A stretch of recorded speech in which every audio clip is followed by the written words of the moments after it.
Hello, everyone. My name is Mark Kageyama, and I'd like to welcome everyone here to Be Your Own Hero.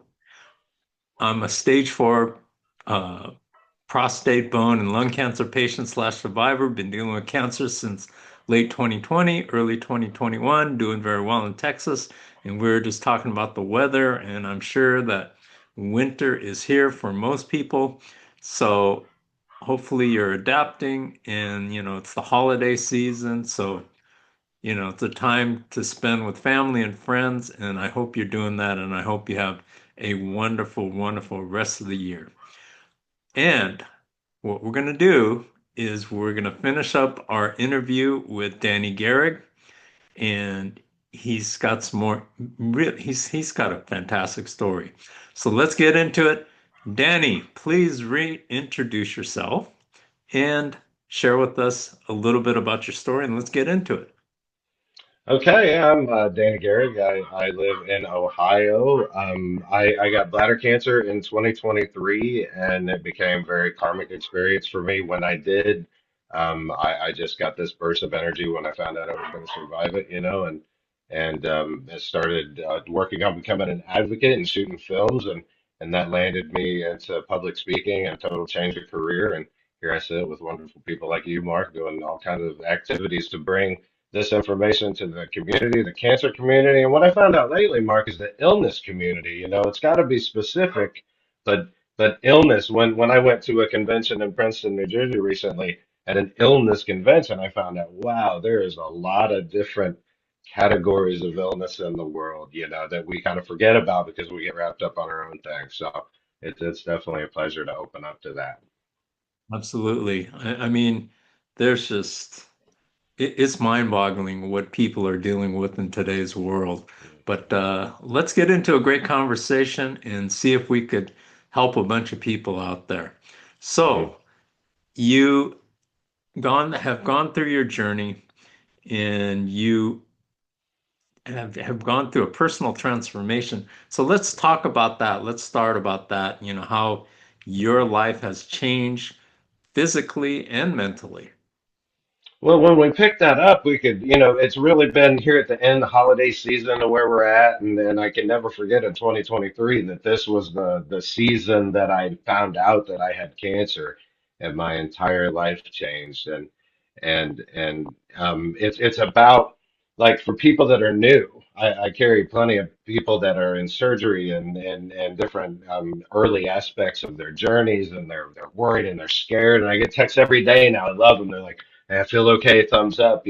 But and I went through that, and you went through that, and all these, that shock and awe of maybe I'm gonna perhaps have to pass on, which is a whole nother subject that I didn't want to move on to.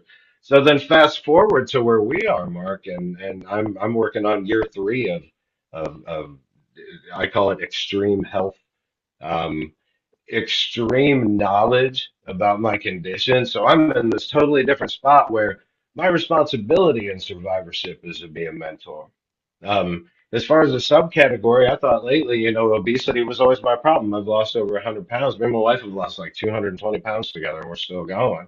My message, I thought, well, I'll do obesity, because that leads to a lot of comorbidity and cancers and stuff. Like, wait a minute, no, I think I'm going to do food addiction because I'm refining it at this 2 year mark around the holidays now. So, year three, 2026, my last year of immunotherapy, I saw the bell on my nurse's desk and I thought, oh my God, I always get choked up. I'm wondering when I'm not going to get choked up from stuff, but there's always some relevant piece of just this picture that I see. And I just was talking to Jenny and I looked over and I was like, that's the bell, man. And I get to maybe ring that. I'm talking about remission.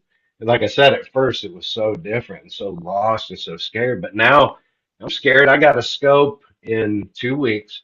And every time you get that check, it's like, do I have another tumor? I'm scared to death, man. But what I've done is I've gotten with people with a little bit more experience in these illnesses and had meetings with them, like you, with like the group that we're in together, CCC, these other advocates, professional advocates that I talk to.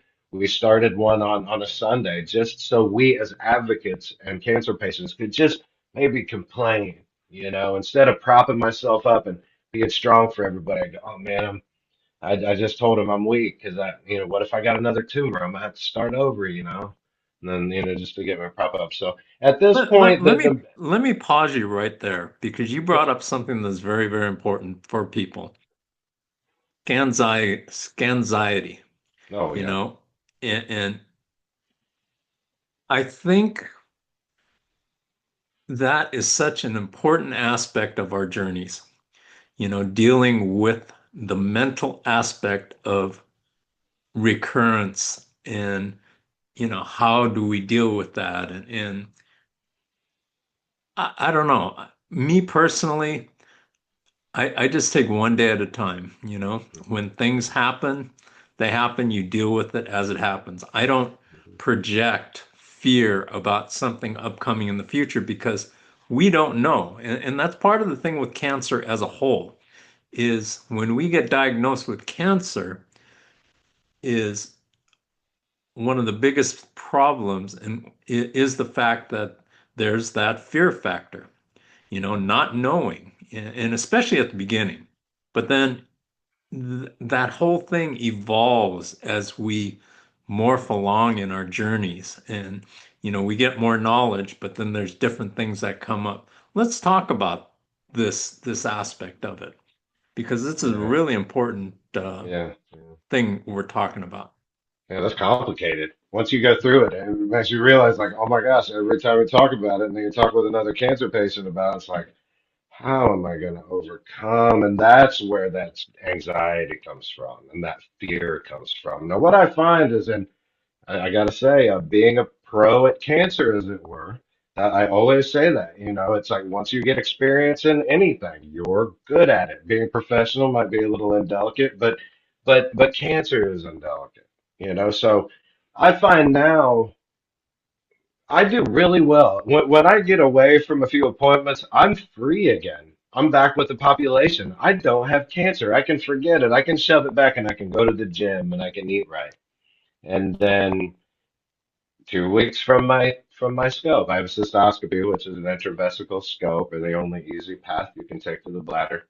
And I'll start to get a little feeling. I'll see it come up on my chart. And I'm like, oh, okay.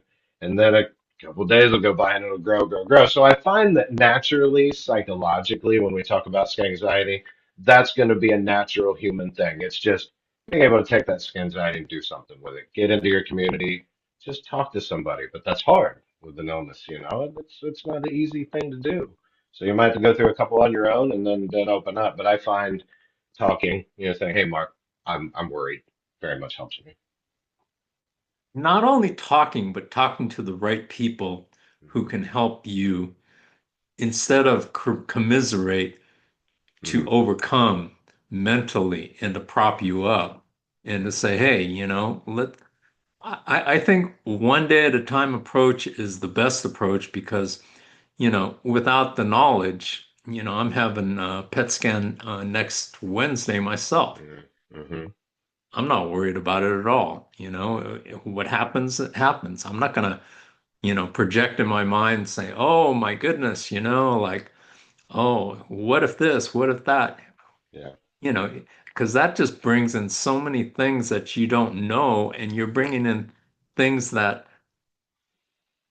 are not even real, No, until you get human. those numbers, until you get your numbers and actually what's going on, it's all in your mind. And we tend to be, as human beings, we tend to be our own worst enemies. Hmm. And, we could talk ourselves out of anything, we could talk ourselves into anything. Hmm. So, yeah, it's so important to surround yourself with the right people at that time Yeah. who can help prop you up and help you deal with it. Because if you talk to somebody and you have anxiety, oh, like, oh, it's going to be it's not going to be good, especially if you have that feeling or Yeah. they put negative things in your mind. You don't need that. Yeah, What you need is, positive affirmation. You need, things to reinforce, uh, what's in your mind. And that's why I think I've always taken with cancer and now with life, just everyday approach. I wake up in the morning, I am so thankful to be able to open my eyes and experience a new day. yeah. Today is here. This is what we have in front of us. Let's live. And, to worry about anything else, it's just, it's beyond me at this point. It's self-defeating, and I Right. think that it's a human characteristic to it's actually quite lovely. I've always thought it quite beautiful, the human emotion, and how the mind is so complex yet innocent when it tries to help us in some negative way. It's like, okay, well, you have anxiety. I'm going to make your heart rate go to 150, and you're going to obsess about stuff all day and all night, and you're not going to sleep. Well, that doesn't help me, brain. It No. obviously has a need. So I'm very much aligned with what you're saying at this point. Once a person's in the right spot in their journey, which is what allows us to do it, to be able to stop and not internalize it and say, hey, I don't mind, not project it, not do anything with it, just not approach it, because letting the negatives come in starts the snowball. And that's my lesson. I've been learning that today. So thank you, Mark. And Boyd was telling me that earlier. And it's funny.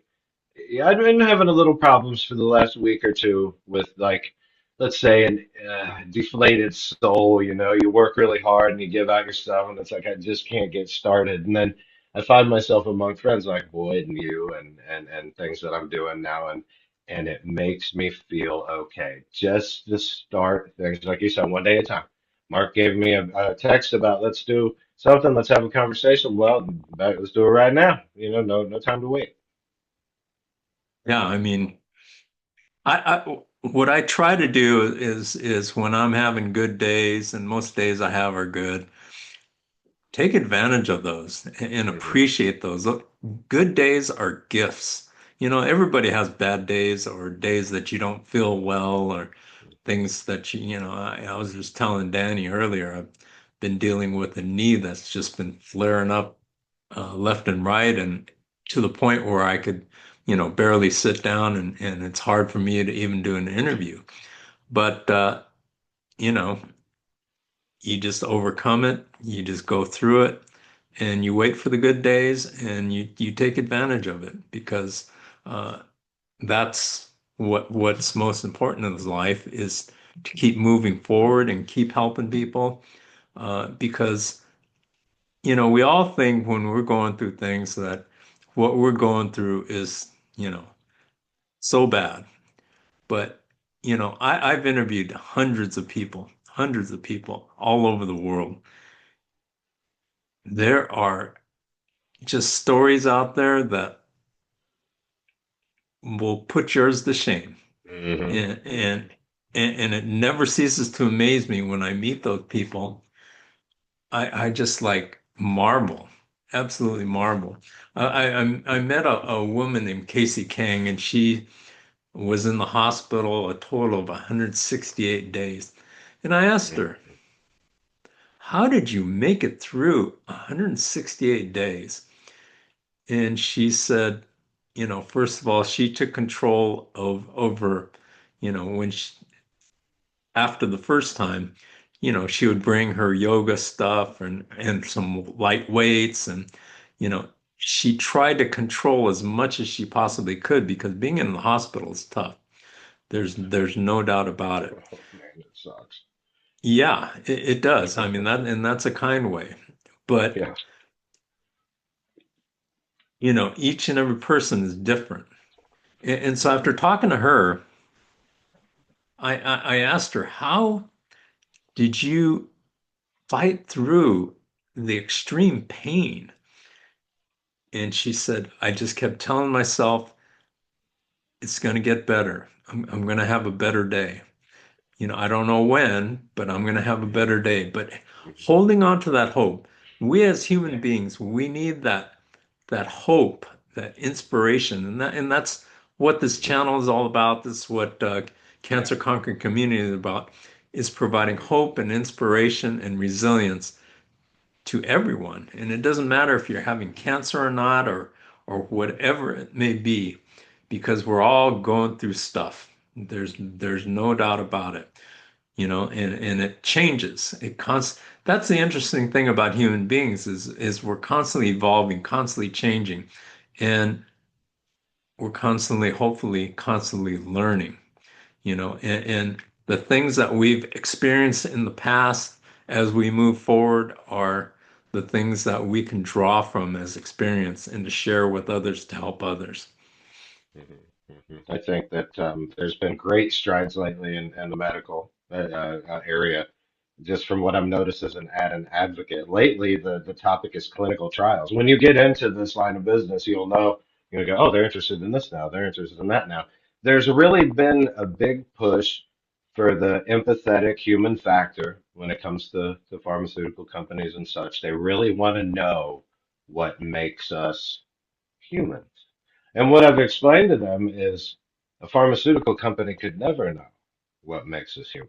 So you have to go before the question. They always ask you these questions. I love it. Because psychology is my area. And then they complicate it and they go, Danny, what do you think? And then I go, well, you got to get rid of all that and go back to the beginning. You, as a pharmaceutical company, cannot ever relate to another human being. You can never look another human being in their eye. You can never touch their hand. But what you have is a liaison with someone that's very passionate, like the two people that are sitting here having this conversation now. We can relay this information to the community about that. But I'm really, really glad, and they listen because I'm very much pro. There needs to be a community oversight committee, an illness community oversight committee. And one of the things that I pitched was you don't come through with a clinical trial unless we stamp it. We're not going to take it. You can do it all you want, but we're not going to do it. You can release it, we're not going to buy it. So I think that's something that's lacking, and it's really good to see people kind of joining together and this, like you said, this evolving and this learning. Some days when you're having a bad day, you might watch somebody that doesn't use their turn signal on the highway and you go, people aren't learning anything. But when you step back and you survive cancer and then you start studying it and you dive deep into it for these, for the time that we have. And then you say, hey, people, I think they are taking some information with them. We definitely are as illness patients and advocates, but and caregivers. But now finally, there seems to be just a little bit of accountability for who you are. I like this evolution of the human race lately, an evolution of spirit. I agree with that very much so. But we have a very huge mess that we have to clean up. We must never forget. And I'm more than happy to do such. But I didn't know for a long time that in order to do that, you're going to have to resign yourself to giving yourself away for completely free. It's not completely free. I'm talking about monetary. You get you know this, Mark. Emotional, like when guys get a hold of me now, I've been doing this long enough, it happens all the time. Hey Dan, I'm doing real good and we made the right decision. Well, that fills my soul with a smile and happiness, and that's beyond any measure of money. And when I realized that charity work was exactly that, oh my gosh, my wife has to stop me from volunteering my time because if every human being, there's 9 billion of us, man. If everyone did that, we would do just fine. So I think we're headed in that direction now. Talk about what you're doing as far as the different things that you do with advocacy and your music and all those kind of things.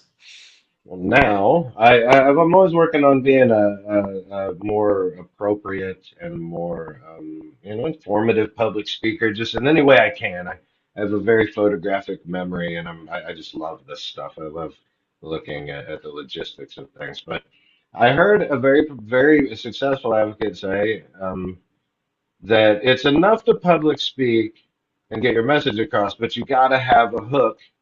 You got to have a way to, an outlet, a vehicle to that audience, and that's when I chose music. I was kind of doing it, and I kind of went into kind of a dead end, and I was like, yeah, people listen to me, but I really need them to listen to me. So I took my guitar to a convention in Princeton, New Jersey, and I played for an audience of about 160 to 200 people. And I found out for the first time how it touched people. Oh my goodness gracious. I could not tell you how this, you get down and of course they love you and you touch them in a different, and I was like, there, I finally did it. So I came home from Princeton and I started to work on my act. I've got 10 songs right there that I'm going to work on. Man, I'm taking this on the road, man. I'm going to take this message on the road. And at Man Up to Cancer, we have the Cancer Camp Guitar Club. Every year in the Pocono Mountains, they have, or Pocono Springs Resort, they have Cancer, Man Up to Cancer Gathering of Wolves, and they give away guitars, and we teach these new cancer patients how to play guitar. And it's Mark, you would not believe how they light up, man. It's just the coolest thing. So that's I played guitar for 35 years to end up at this point where now I know what to do with it. And that's, Wow. other than that, whatever else is new, what we're doing now, I come out with a whole bunch of, I've got a Beacon podcasts. I got another one I'm working on. I've been on two of those. So I'm just growing it, like one step at a time. Let's see how far we can take this and see what we can leave the world instead of just living and dying and going to work and being a narcissist. Let's see after I'm dead how many things I'm written down on. You know what I mean? That's kind of my journey. Very cool. Very cool. Talk about how you are navigating all of this together with your wife. Me and my wife, we've been married 29 years in January, almost. Man, with me and her, we're so entwined that we just kind of, when you're with anybody for almost 3 decades, you can kind of predict what they're going to do. But when it comes to marriage and relationships, we all know marriage is very difficult.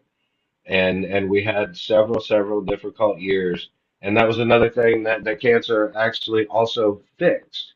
It was a little bumpy at first because I thought I was going to die, and I told her, I said I didn't know if I could do this with or to anyone else. It was like a real finding myself type journey, and I'm afraid that we didn't get along very well, and I thought about leaving. And I was serious about that. But I'm glad I didn't because once I persevered, and back to even what you said before, I take it one step each day, just take my time. I don't want this to happen. Let's see what happens. I waited, and man, dude, something happened recently. I feel married once again.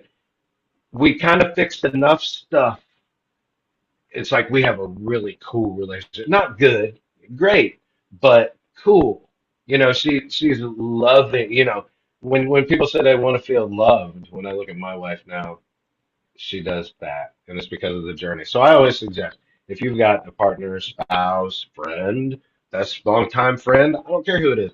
When you get sick, knock up with that person, man. I mean, let that care have it will deepen your relationship. It might destroy your relationship, but if you work at it, it'll happen. I've learned so much about that existential human journey since illness.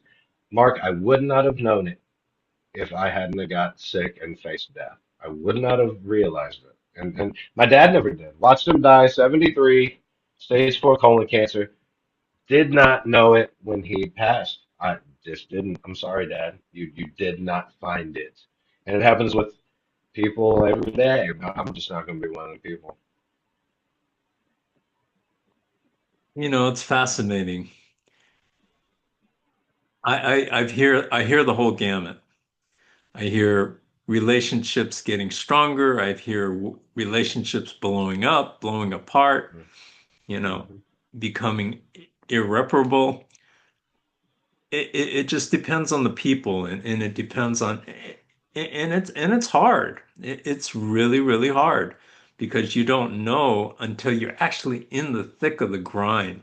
And it's a grind, Mhm. it's one thing, for friends to look and say, oh, like Danny has cancer or Mark has cancer and they're going through it and everything like that. But you don't know what Mhm. that person is really going through.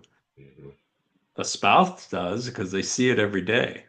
Mhm. And it's not a simple thing. It becomes very, very complex. I have a lot of interviews about this very subject, how cancer and disease affects relationships. And it is, really, really, I don't know what the right word is. It just It's depends on, important to know, because it's like when you get oh yeah, plunged into cancer, and then, like I said, I didn't know what I wanted as an individual, and then when it came, then I'm square in front of my wife. I'm like, oh my goodness, I have a wife.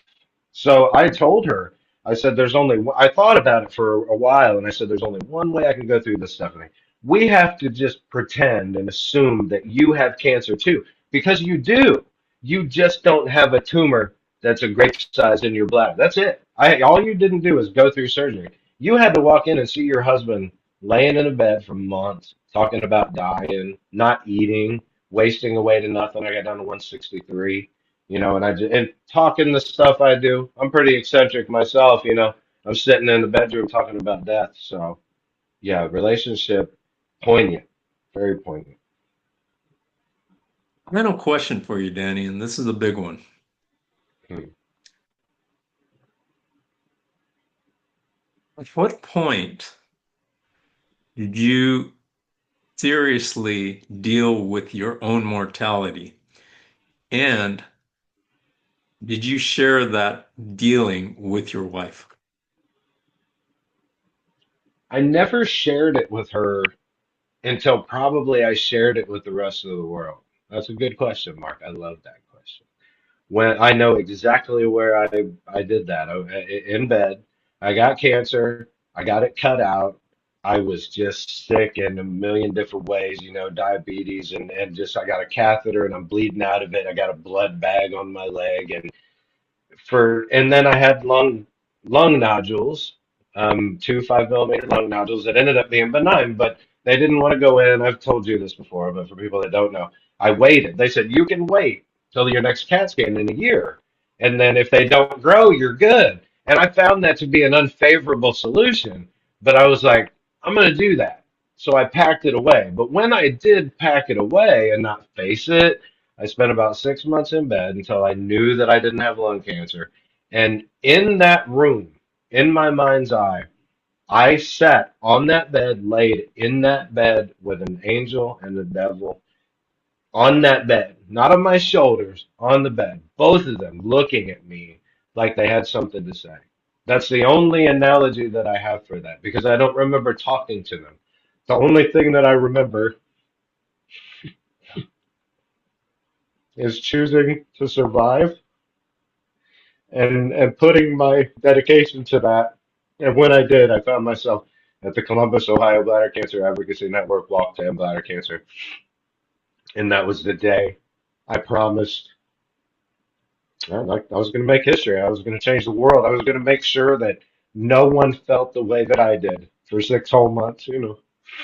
I wonder if I'll ever stop getting teared up about that. But um, as far as I want to make sure I answer the second part of your question before I start crying too much, how did my wife deal with that? She was just fine because she knows who I am, and that's why I was talking about that caregiver status. She'd just come in every once in a while and say, "Are you okay? I signed you up for the walk in Columbus." And then when I walked out, she just welcomed me with open arms and said, "Let's go." And she's the one who keeps my feet moving when I don't want to every day. Yeah, beautiful. Absolutely beautiful. Danny, It's rough, it's man. it's been a pleasure, awesome Always, Mark. pleasure. Always. And we'll have to do it again sometime down the road. Anytime. In Anytime. fact, I'd like to bring you in as one of our speakers for Cancer Conquering Community too, which would be great. Yes, Uh, thank you. Honor. Absolutely. And I'd like to thank each and every one of you out there for joining us here at To Be Your Own Hero. It's that time of year where, we can reflect back on the year itself and hopefully, you lived a year with no regrets. And if you have regrets, then, it's time to change it. Let's change it in 2026. Make the most out of each and every day, each and every hour, each and every minute. Danny, Thank you so much for your expertise, your passion, your knowledge, and we will see you next time at To Be Your Own Hero. Thank you very much.